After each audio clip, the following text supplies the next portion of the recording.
The living room is supposedly the heart of the home, but is it really? Think about your own place for a second. When there's actually talking and laughing going on, where does everyone end up? For a lot of us, it is the dining table. The living room, meanwhile, turns into a spot where people sit near each other but stare at the TV or their phones, together in the same room, but not really together. So why does the one room make for connection so often end up feeling flat? Often, the reason is simply the way the room is arranged. Start with where you normally sit, the main sofa. In Feng Shui, where we look at the main sofa, we often talk about the command position. When I first heard the term, it sounded quite technical and complicated to me, but really, it just means sitting where you can comfortably see the way into the room. From the sofa, you should be able to notice someone entering without turning around. Imagine that you are sitting on the sofa, enjoying a movie or happily scrolling your phone. Suddenly, your child appears behind you and asks for a snack. A few minutes later, someone else walks past behind your head. Then another person enters the room and you turn around again. After a while, you never completely settle because you keep reacting to the movement behind you. Now compare that with a sofa where you can just see the end from where you are sitting. You do not have to face the door directly. Seeing it naturally from the side is enough. Now, sit where you normally sit. Notice whether you can see the entrance without twisting your whole body around, and look at what is behind you. A solid wall or a busy walkway with people constantly passing? A sofa with a wall behind it usually feels more supported than one floating in the middle of the room with people passing behind it. In Feng Shui, that is a less stable sitting position. The entrance is only one part of the judgment. Your sofa does not have to sit directly opposite the entrance. If the entrance opens forcefully towards the sofa, sitting directly in line with it may feel too exposed. I would also look at the distance from the door, the direction people move, the size of the room, nearby windows, and what sits behind the sofa. This is one of those Feng Shui rules that become oversimplified online. For me, the question is not, does my sofa face the door perfectly? The better question is, can I see the entrance comfortably? And do I feel supported while I sit? So, before moving your sofa, sit in several possible positions. Notice where you feel most settled while still having some awareness of the entrance.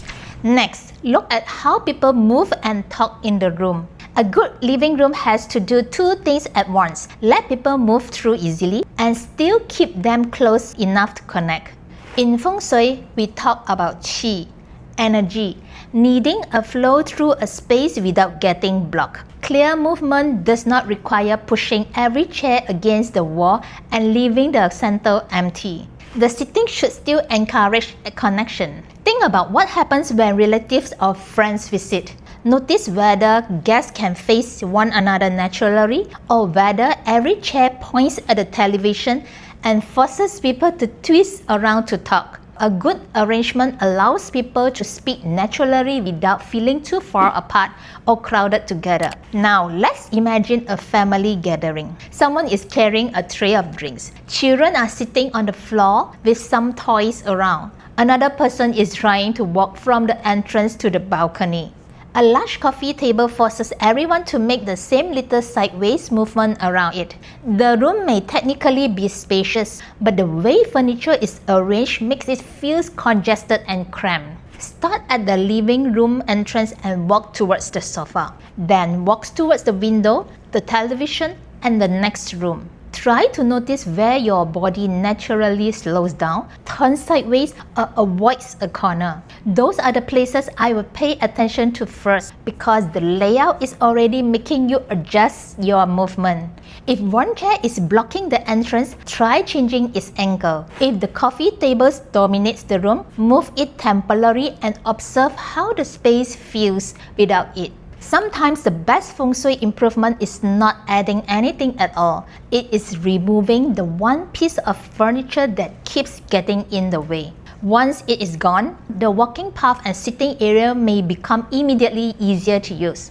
The next thing to check is the lighting. The light can make the living room feel warm and welcoming, but it also has to work for resting and chatting. But one ceiling light rarely does all of that well. When you are leaning on just one main light to carry the whole room, it usually ends up doing none of those jobs well. Bright enough, but somehow not cozy. Or soft and relaxing, but now too dim to find anything. The number of lights is not the only issue. The color of the light matters just as much. Warmer light usually suits evening conversation and rest. Cooler white light is useful for focused tasks, but it can make a living room feel harsh or clinical at night. So if the room feels harsh at night, take a look at your bulbs. Swapping one hard white bulb for a warmer one may soften the room.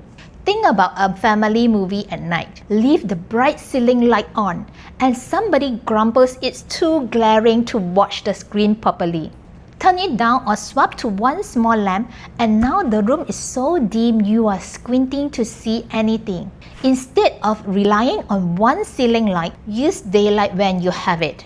A softer light for the evening, and a lamp where someone actually reads or sits. You don't need all of them on at once, and the room does not have to be equally bright every hour of the day. The easiest thing is just to notice your own room over a normal day.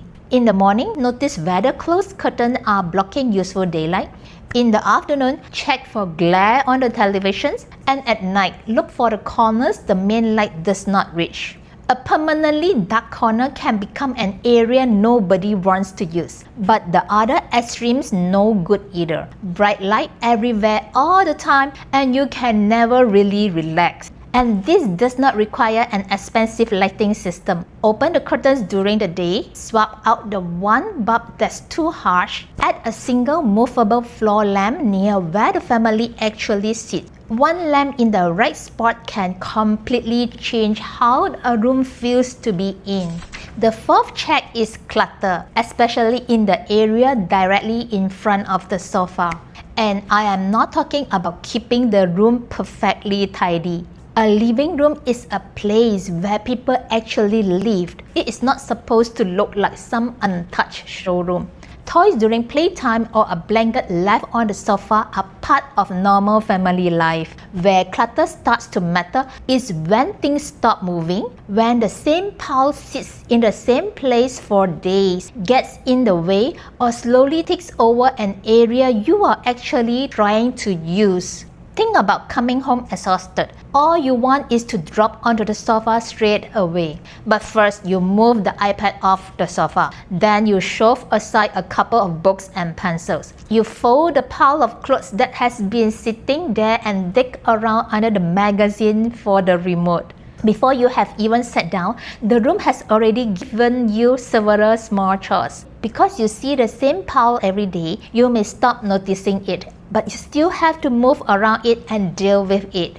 So start with the space right in front of the main sofa. Check whether you can sit down, stand up, and walk past the sofa without stepping around bags, toys, or boxes. Then look at whether the coffee table is still usable or has become permanent storage. To keep the area clear, give the things you use every day somewhere to live. If the kids are always playing in here, pop a basket in the corner for their toys. If the remotes keep vanishing, give them one tray. If bags always end up dumped by the sofa, make a spot for them nearer the door. Clutter often builds because these things simply don't have any easy place to go.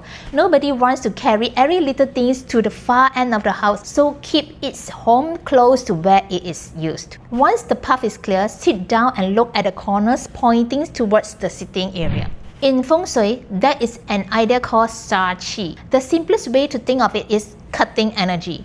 One common example in a living room is a sharp corner pointing directly towards where someone sits. Think of a square coffee table with one of its pointed corners aimed right at your legs, or a side table whose sharp edge sticks out toward the sofa. It is like a table you keep knocking your leg on. You start keeping half an eye on it without even thinking. This does not mean every straight edge in the living room is a Feng Shui problem. I will only give it priority when the corner is close, directly aimed at a seat, and affecting a place you use every day. That is the kind of corner I will soften first. A round or oval coffee table removes the direct point and it's easier to walk around, but you don't have to buy a new furniture to solve this. Turn the sharp table on an angle so no point straight at the sofa. Tuck a plant at the corner so the leaves soften the edge, or a lay round rug underneath to break up the hard lines. The aim is simply to reduce the direct point towards the seat. Now, sit down where you normally sit and look at what is pointing at you. Look for a table, shelf, or cabinet corner aimed directly towards your body. The closer it is and the more directly it points at you, the more attention I will give it. Sometimes moving the furniture just a few inches is enough. Most of these problems can be improved with small adjustment rather than renovation. Notice that not one of these is about lucky charms or hanging something special on the wall. Living room Feng Shui begins with how the seat, pathways, lighting, and furniture work together in daily life. When people can sit, move, and talk without repeatedly adjusting themselves around the room, the living area becomes easier to use together. That is what makes our living room feel like the heart of the home again. If you only do one thing after this video, make it this. Tonight, sit down in your usual spot and just notice whether you can see the way into the room. If you cannot, that is the very first thing to change. And often it is as simple as turning the sofa a little. Then tell me in the comments which of the 5 is the biggest challenge in your living room right now. The sofa position, the walking path, the lighting, the clutter, or a sharp corner near the seat. I read them and it helps me know what to cover next. Next time we are heading into the kitchen. In Feng Shui, the kitchen is closely connected with the health and prosperity of the household. So we will look at why this part of the home carries so much importance. I will see you there. Goodbye.